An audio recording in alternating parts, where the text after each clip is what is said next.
Shalom, aloha. My name is Breath, and today I want to talk to you all about defending yourself, and in particular, defending yourself when it comes to camping. Now, I know some of you don't believe in self-defense, whether that be defending yourself with a firearm, defending yourself with a weapon like a machete, or defending yourself with an explosive device. Some of you don't believe in doing that, and this video is not for you.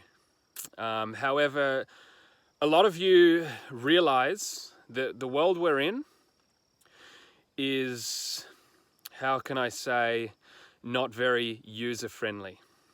And there are entities out there that wish harm upon you. We're actually entering a time that the ancient Aryans described as the Kali Yuga. And basically that's a time period when human consciousness, 99% of human consciousness is stuck in the lower chakras. So that's basically lust, aggression, fear. So in other words, 99% of the people on the planet are jumping through these emotions. They're feeling horny, then they're feeling angry, then they're feeling scared. And every now and then they'll have brief moments of, say, compassion and, a feeling of connection to source. But majority of times they're in these lower vibrational density states.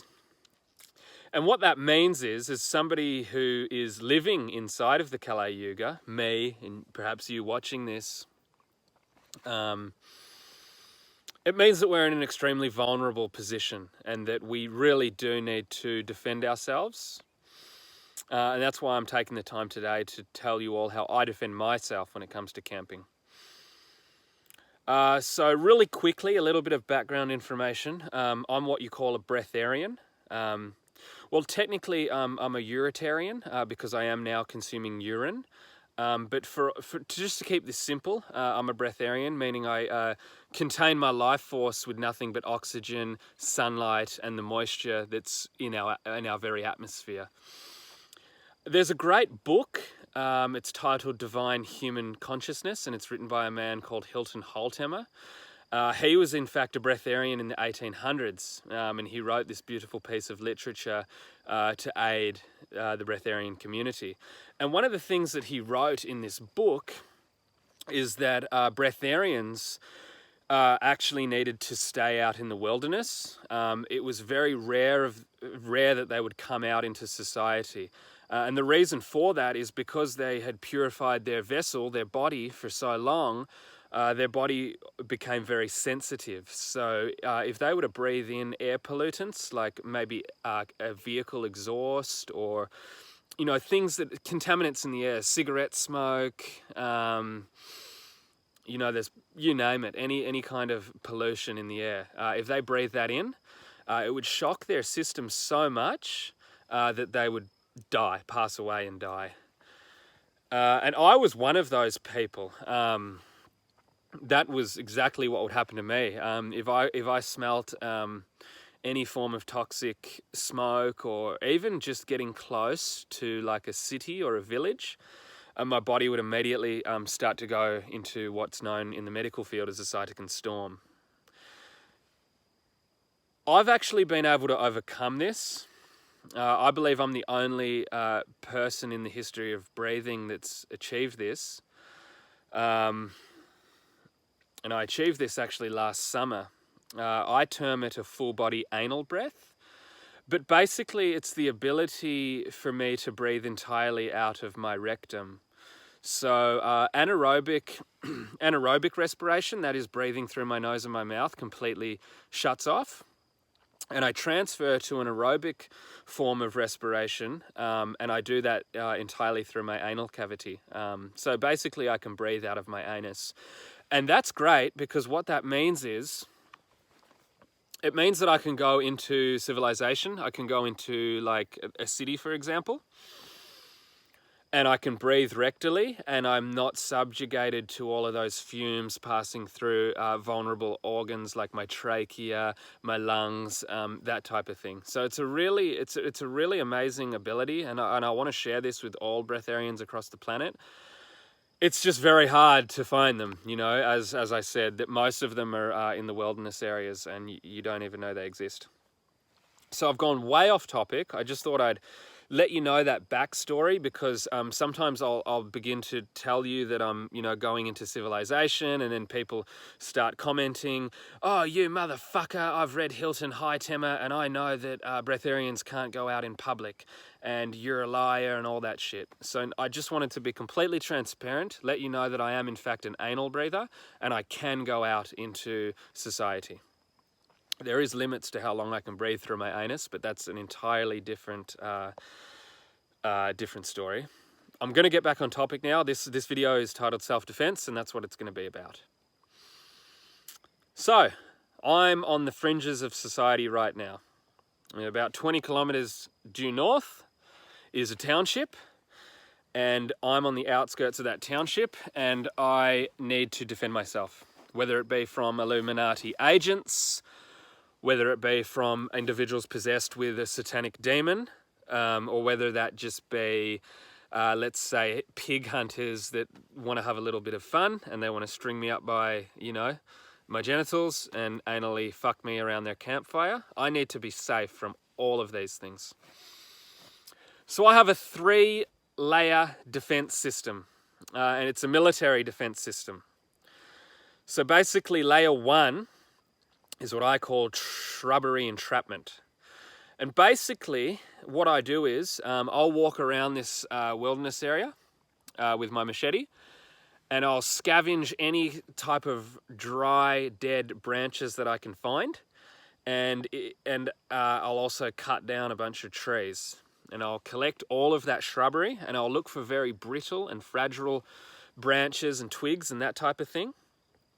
And I'll pace roughly 15 meters or 45 feet from where I'm camping, from my tent, and I'll lay that shrubbery in a circle all around my tent. And the intended purpose for this is, if somebody were to approach my campsite, they'll stand on that shrubbery and it will snap, and I'll hear that, and I'll know that there's somebody approaching me.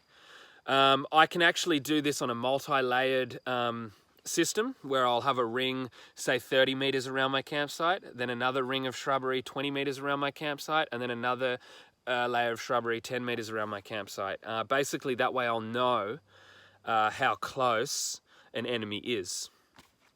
I can also enhance this layer of security by digging holes underneath the shrubbery and putting sharp objects in those holes. So sometimes I'll have knives in the ground sticking up with the blade.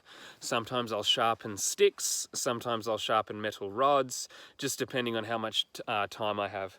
And you guys might know this, but I'm on a ketamine diet, ketamine therapy, where I intravenously inject myself with ketamine 3 times a day. So I don't go anywhere without my ketamine bottle. So what I'll do sometimes is I'll dip those spikes into the ketamine, and then that way when somebody stands on the shrubbery, they'll be impaled by a spike that has a very strong dosage of ketamine on the spike, and will probably end up in a K-hole. And then in the morning or whatever, I can go over and confront my enemy and do with them whatever is needed. Layer 2 of my defense is what I call a firebag booby trap. And basically, about 10 feet from my tent, I'll have a campfire, and I'll make sure that it's constantly burning. I'll find slow burning wood, and I'll make sure that that's burning all throughout the night. What I'll do then is I'll put a suitcase or a big duffel bag right next to that fire, and I'll fill it with gasoline bottles. Now, the reason I do that is because if an enemy is just intending to steal from me and not actually hurt me, they won't approach my tent. What they'll do is they'll just snoop around the area looking for things that they can steal. That's why I put the bag there, because they'll go straight for the bag. Little do they know, attached to that bag is a very thin piece of fishing line that goes up to a tree, and they can't see this because most thieves come in the night, cat burglars. That fishing line is attached, goes up to a tree, and in that tree is another 4-gallon drum of gasoline, and that's sitting directly on top of the fire. So when they tamper with that bag, that gasoline bottle attached to that fishing line will fall. It will fall into the fire, and it'll cause a huge eruption of flames. If they're anywhere near my bag, that bag will also violently erupt in flames due to there being 4 gallons of gasoline inside that bag. And the enemy that then tried to rob from me will be engulfed in flames and will probably die.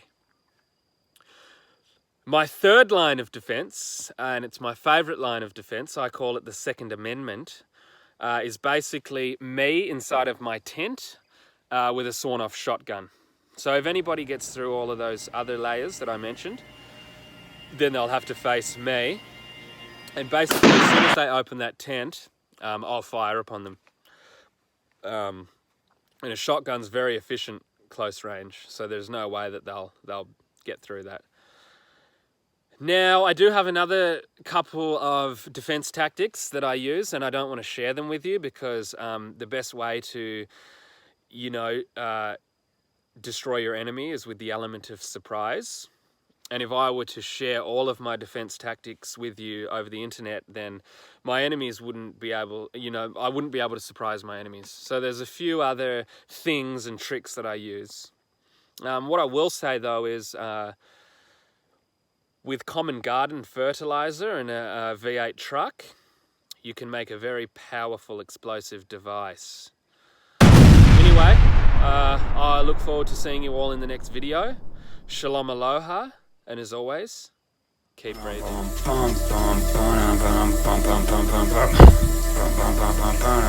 Bug bites on my skin, smoking my amphetamines. The government is listening, and I am out of heroin.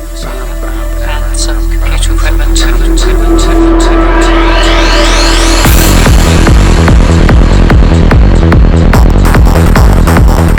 One thing that I forgot to mention is I also use an intimidation tactic. So if I start hearing those shrubbery snap and I know that an enemy is getting closer, I'll actually scream from within inside my tent, and I'll scream, "I have a gun! And I'll fire!" And I'll scream that over and over again. Sometimes I'll stick the barrel of my shotgun outside of the tent, and I'll let off a couple of rounds. And usually that does the trick.